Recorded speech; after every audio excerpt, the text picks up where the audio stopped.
in this video, I'd like to chat with you about another option for using Packet Tracer, and that is on a mobile device. So besides Macintosh and Windows and Linux, we can also run Packet Tracer on a tablet, which is pretty darn cool, the PT mobile version. So in this video, I'd like to walk you through it. What I'm going to do is I'm going to start my recorder here on my tablet so I can record what's going on the screen, and then I'll add that to the video as we go through it together.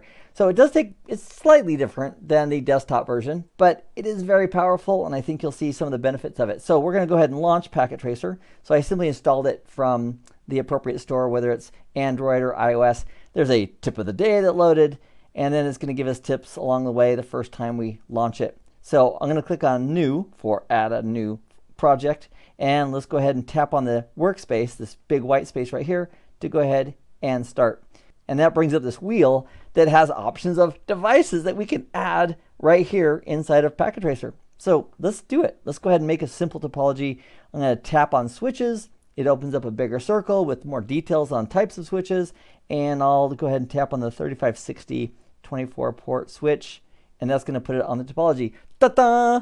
Our first device right here in Packet Tracer Mobile. All right, let's add a couple more devices. So to do that, I'll tap in a free space here on the work area, and it should bring up the wheel again.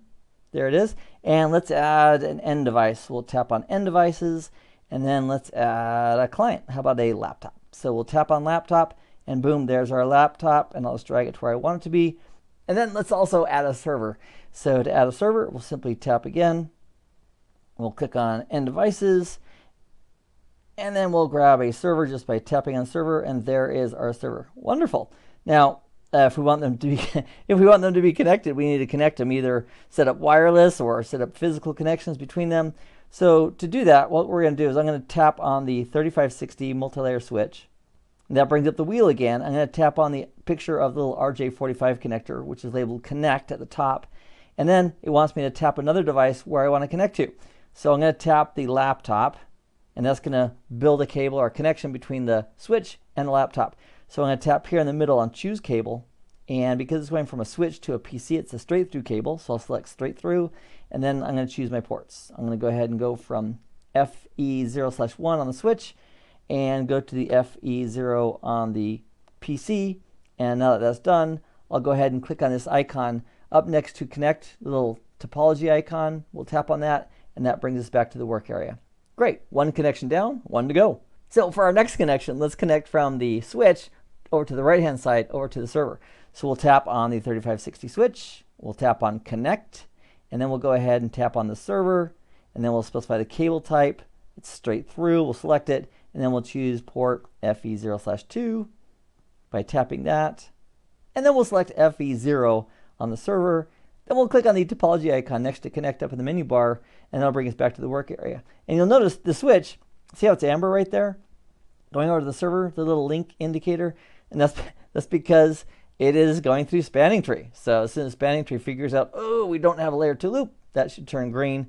And with the default spanning tree, that should be about 30 seconds total. So if we wait for it, there it goes. If we wait for it, it seems like it takes longer, but it's about 30 seconds. Great. And then we could go further in and we could configure those devices.